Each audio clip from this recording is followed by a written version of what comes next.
కుహు సరాగాలే శృతులుగా కుశలమ అనే స్నేహం పిలువగా కిలకిల సమీపించే సడులతో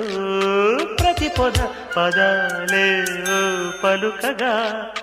కునుకురాక బుట్ట బొమ్మ గుబురు గూదని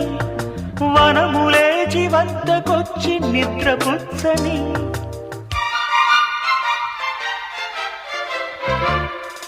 జామురాతిరి